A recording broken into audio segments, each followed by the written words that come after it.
Hey everyone, welcome back. A bit late to the party, but here we are today with the Nagantaka Prime. I was pleasantly surprised by how good it actually is, being a more classic semi-auto rifle and all, but also a bow. Though that doesn't mean that there aren't interesting interactions at play. I would say Nagantaka Prime has become one of the best single targets in the semi-auto rifle category. It has it all: lots of slash, forced impact for extra status, and internal bleeding viability, high status, high base damage, and fair fire rate. The only thing holding it back is the combination of slightly lower mag size and longer reloads, but we can get around that. Now, how does it compare to the non-Prime?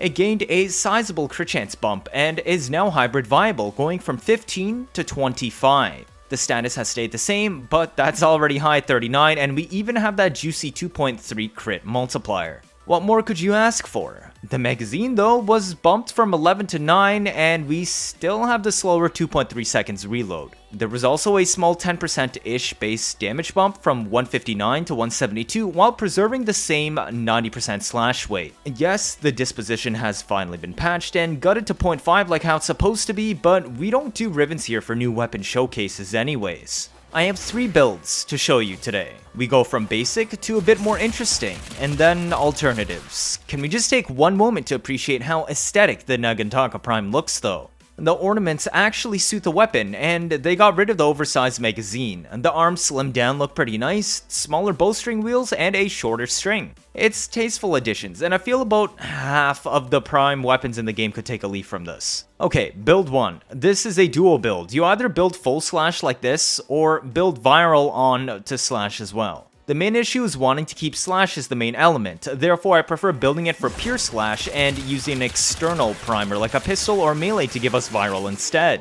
If you mod viral on this weapon, it will dilute the amount of slash procs you get while also not contributing to bleed numbers, which ignore elemental mods on the weapon. The viral mod should be using a max rank 60-60 and an unranked 60-60 to keep viral lower weight than slash. Pure slash maximizes bleeds while also saving the 2 slots for mods that actually affect bleed DPS. Also, Nagantaka is a projectile weapon that does actually benefit from gun seal, so that is another slot we need to consider. And because it benefits from any status with gun seal, it makes even more sense to offload viral to a primer that can apply that and a boatload of other statuses at once. While the weapon doesn't reach 100% crit chance naturally, we can support that with a Combat Discipline Arcane Avenger build, but it isn't really mandatory, and that's why I opted to slot Hammershot. The other stat line also gives 80% status chance, which is enough to push us above 100% status on the shot, meaning every single bolt that comes out has over 90% chance of proccing slash on this pure slash build.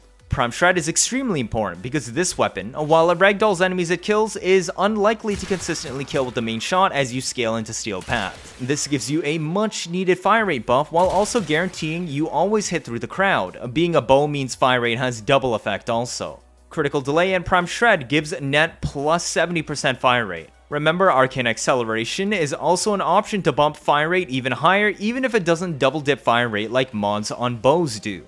Now, Primed Fast Hands gives up straight DPS for quality of life improvements and more DPS uptime by proxy. Remember that 2.3 second reload?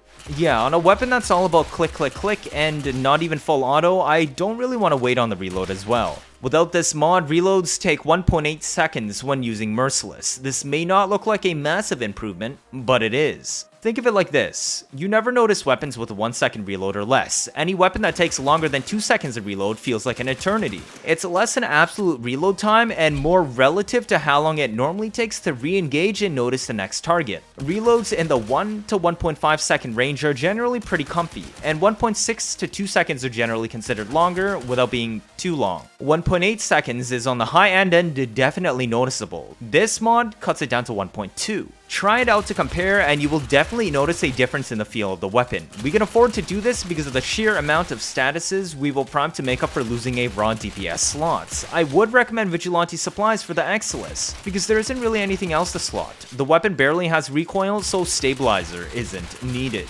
Primer options are pistols or melee. pistols require you to swap weapons, meaning vigor swap is probably necessary on the frame, while also granting free base damage, but I'd sample Epitaph as a solid pistol primer. It has AoE, 4 Scold procs, and innate blast, and then we mod it for radiation and viral to also CC enemies and make them more vulnerable to damage. That's 4 statuses to feed into Guncio for plus 320% base damage. Secondary dexterity is a useful arcane for both the swap speed and if you choose to bring a melee primer, as it will grant it 7.5 seconds extra combo duration. We got 2 options to prime with melees today. Either this Gundition Overload Zaw, which is built with a Plague Kiwar, Sikala, and Iguana 2 Jai, or a Zorus I'll show you after. Both want to sit at 12x combo to benefit from Weeping Wounds, but Zorus also has infinite combo duration. For this Zaw, you will want Neramon probably to sustain the Weeping Wound stacks. The Exodia Contagion Zaw primer focuses on priming as many different statuses as possible. This particular one will proc up to 6 different statuses, generally giving about 3 per throw.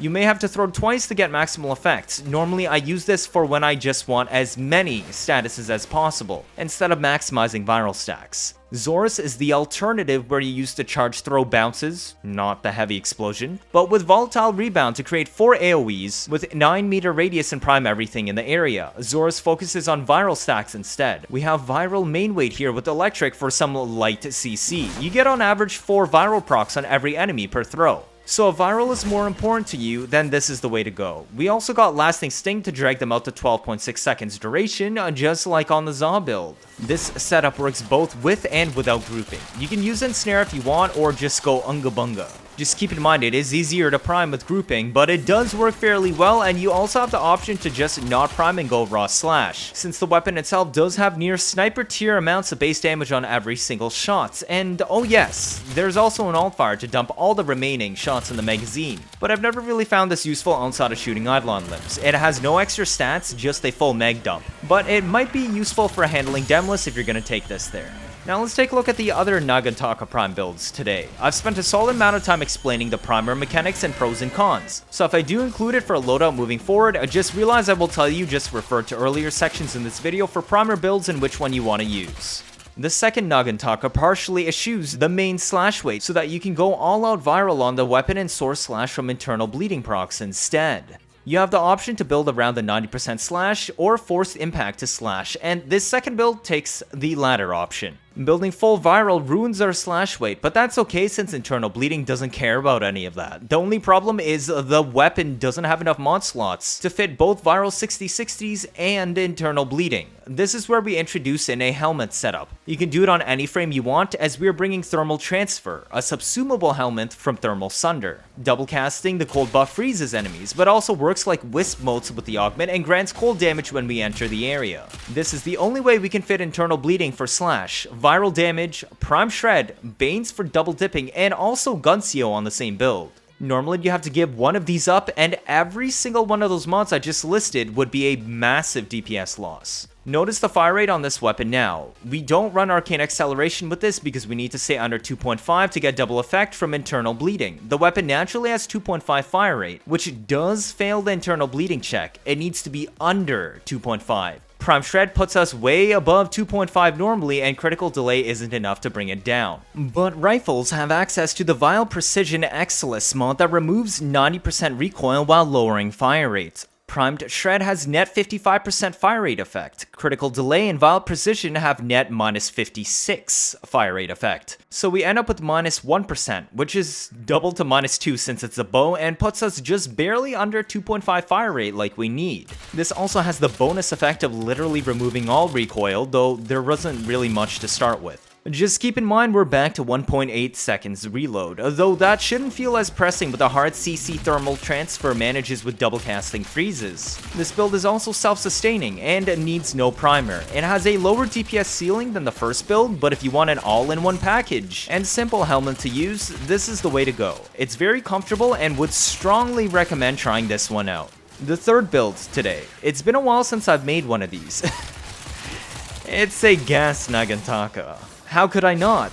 This thing has sky-high status and reaches 100% easily. Gets crazy fire rate from Prime Shred, which also feeds into the punch-through for additional gas clouds in the crowd per shot.